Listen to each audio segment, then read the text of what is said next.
नमो नमः। श्लोकानुवाद के क्रम में आज चौथा श्लोक है, नीति शतक से लिया गया, जो कि विद्या की महिमा को बताता है। राजा भर्तहरि ने विद्या की महिमा को किस प्रकार से श्लोक में प्रतिपादित किया है, आइए देखते हैं।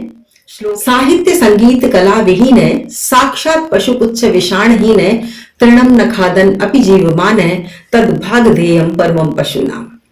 कहते हैं कि साहित्य संगीत और कला से विहीन मनुष्य साक्षात पशु के समान होता है। वह घास नहीं खाता, यह पशुओं का भी परम सौभाग्य है। तो इसमें विद्या की महिमा, ज्ञान की महिमा और कला की महिमा को बताया गया है।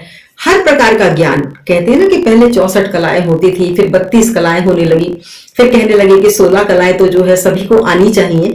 और अब धीरे धीरे हमने सिर्फ पढ़ाई पर जोर देना शुरू कर दिया, बाकी अन्य कलाओं को हम भूलते जा रहे हैं। और अन्य कलाओं को भूलते गए हैं, मशीनों से कार्य होने लगा, तो धीरे धीरे हमारे लिए रोजगार के अवसर भी समाप्त होने लगे।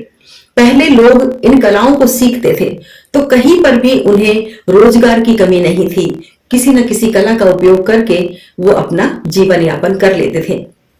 इसीलिए कहा गया है कि साहित्य, संगीत और कला से विहीन मनुष्य साक्षात पशु के समान है।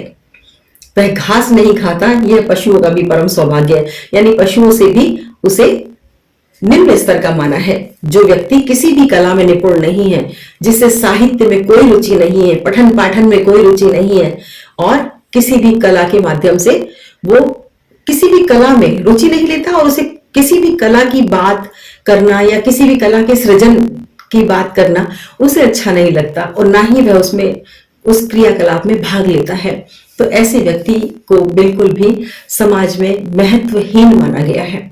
तो हमें जीवन में कोई ना कोई कला अवश्य सीखनी चाहिए। पुराने जमाने में हम अपने पैतृक गुणों को, यानी पैतृक व्यवसायों को सीखते थे, और वही पैतृक व्यवसाय हमारे लिए रोजगार का साधन हुआ करते थे। लेकिन आज के जमाने में हम किसी भी कला के प्रति आकर्षित नहीं होते, बल्कि हम चाहते हैं कि हम बस पढ़ लिख कर एक अच्छी सी नौकरी प्राप्त कर लें। तो ऐसा नहीं है।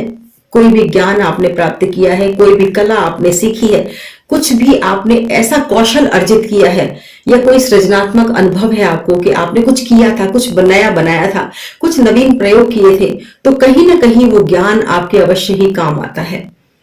तो यही इस श्लोक में बताया गया है।